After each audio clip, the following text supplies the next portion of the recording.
seemed like you kind of let the young guys kind of threw them in the pool and see how they did. I mean, what was that like, kind of watching them kind of just struggle like that?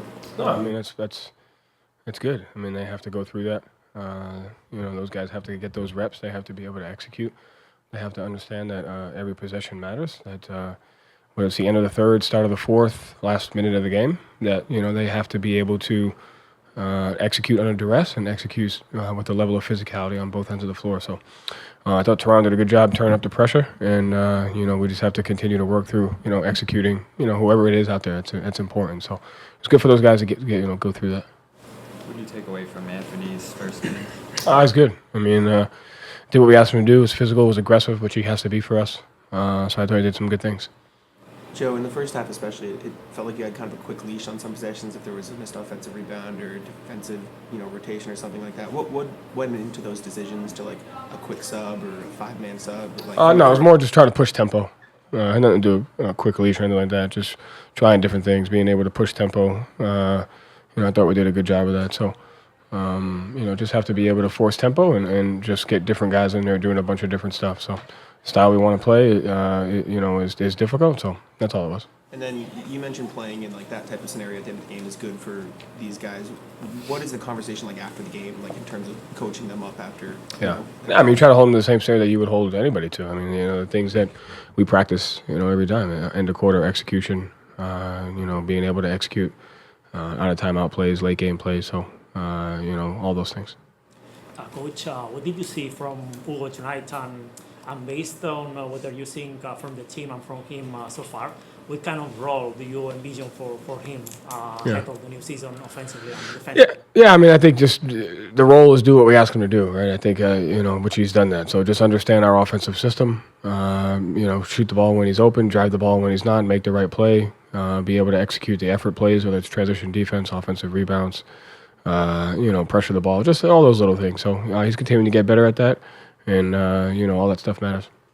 Are you seeing the centers start to form a new identity for this team early on? Xavier, Luka, Nimi. Are you starting to see those guys form an identity? Yeah, just, one at the defensive end, making sure they execute coverages. On the offensive end, screening, offensive rebounding, getting guys open, making those little plays there. So Toronto's good. They change matchups. They change coverages. So we'll be able to see on film, the different ways that the fives can help us create advantages versus, pressure defenses and different defenses there. So it was good for us to see.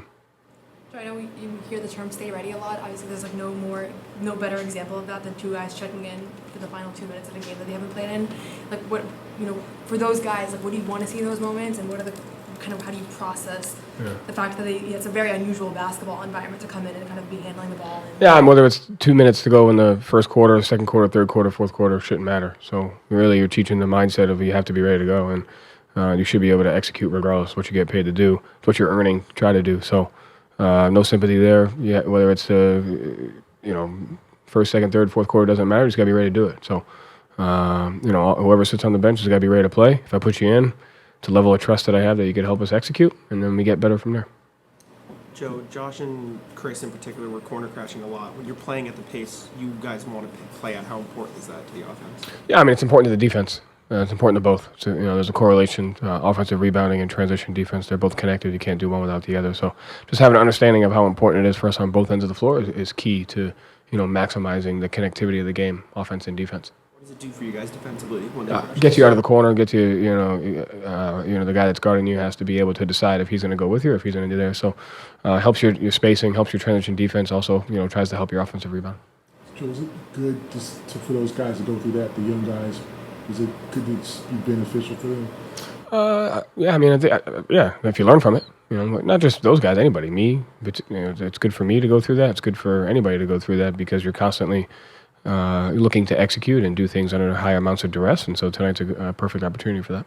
How similar is your approach in the last few minutes of that game versus if it was this typical Celtics starting five? Like, are you changing the way you're communicating or approaching, like, what you're saying the timeouts because it's a different kind of situation? No, not really. I mean, I think when, depending upon who gets the rebound, when RJ got it with, I think, 9 seconds left, it was a tie game. It looked like we had a transition opportunity. Maybe you call that if, a different person has it. It just depends. Every situation is different. But it's good to go through a lot of those. How do you feel like you guys are acclimating to that pace through a couple games now, and with those subs, like, is that going to be part of what it takes to play at the pace you guys want to? We'll see. I have no idea. To me, we're getting there. It's game 2. Got a lot of work to do, but yeah, we're getting there.